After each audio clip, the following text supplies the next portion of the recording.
안녕하세요. 오늘은 많은 분들이 공감할 만한 주제를 이야기해 보려 합니다.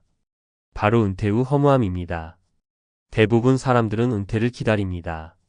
마치 종착역에 도착한 기분이랄까요? 이제 좀 쉬자라는 생각이 들겠지만 막상 그 순간이 오면 예상과는 다른 감정이 찾아옵니다. 생각보다 여유롭지 않고 오히려 텅 빈 느낌이 들 수 있습니다.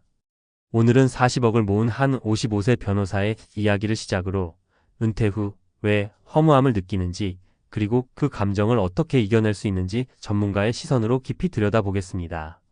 1. 40억을 모은 55세 변호사의 허무함. 김 변호사는 30년 동안 하루도 빠짐없이 열심히 일했습니다. 수많은 사건을 처리하며 이름도 날렸고 재산도 40억을 모았습니다. 이제 은퇴 후에는 평온하고 여유로운 삶이 기다리고 있을 줄 알았습니다. 하지만 현실은 달랐습니다. 매일 아침 알람 소리 없이 조용한 방에서 눈을 뜨는 것이 오히려 불안했고 해야 할 일이 없다는 사실이 괴로웠습니다. 처음엔 자유로운 시간이 좋았지만 그 자유가 곧 무거운 짐이 되었습니다. 김 변호사가 느꼈던 허무함의 본질은 돈만을 인생의 목표로 삼았기 때문입니다.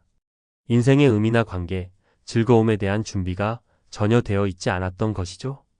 2. 은퇴 후 허무함에 빠진 3가지 사례. 1. 성공한 사업가 박 씨의 이야기. 박 씨는 50대 중반에 자신이 일군 회사를 성공적으로 매각했습니다. 이제 여유롭게 살 수 있다고 생각했죠. 하지만 그는 매일 술로 하루를 보내기 시작했습니다. 나는 더 이상 필요 없는 사람인가? 라는 생각이 머릿속을 떠나지 않았습니다. 박 씨는 자신의 가치를 오로지 사업가라는 직업에만 두었고 그 직함이 사라지자 자신도 사라진 것 같은 느낌을 받았습니다. 이 30년 교직 생활을 마친 이 선생님의 이야기. 이 선생님은 아이들을 가르치는 것에 큰 보람을 느꼈습니다. 그러나 은퇴 후 학생도 동료도 곁에 없자 공허함이 밀려왔습니다. 하루 종일 집에 혼자 있는 것이 견디기 힘들었고 결국 우울감까지 겪게 되었습니다. 3. 평범한 직장인 최 씨의 변화. 최 씨는 특별한 직책은 아니었지만 회사 동료들과의 관계, 출퇴근하는 일상이 큰 의미였습니다.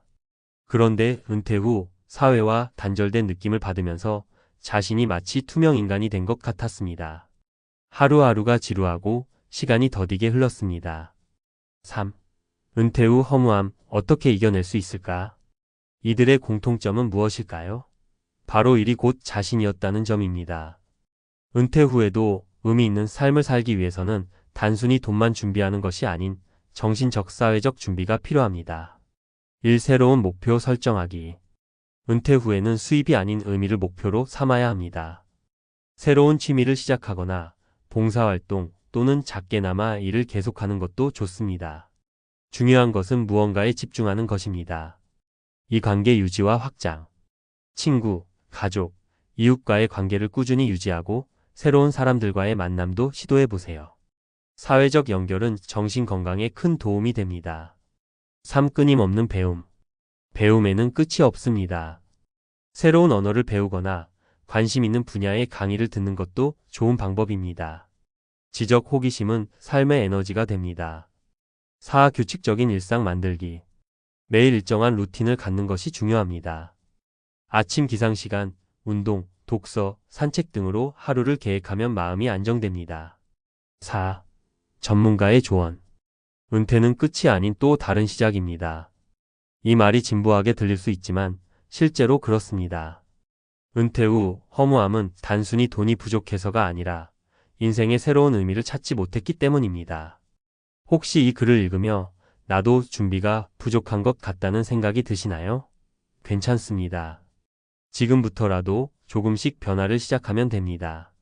하루에 작은 목표를 세우고 새로운 사람을 만나고 배우는 것에 도전하세요. 그렇게 한 걸음씩 나아가다 보면 은퇴 후의 삶도 충분히 빛날 수 있습니다.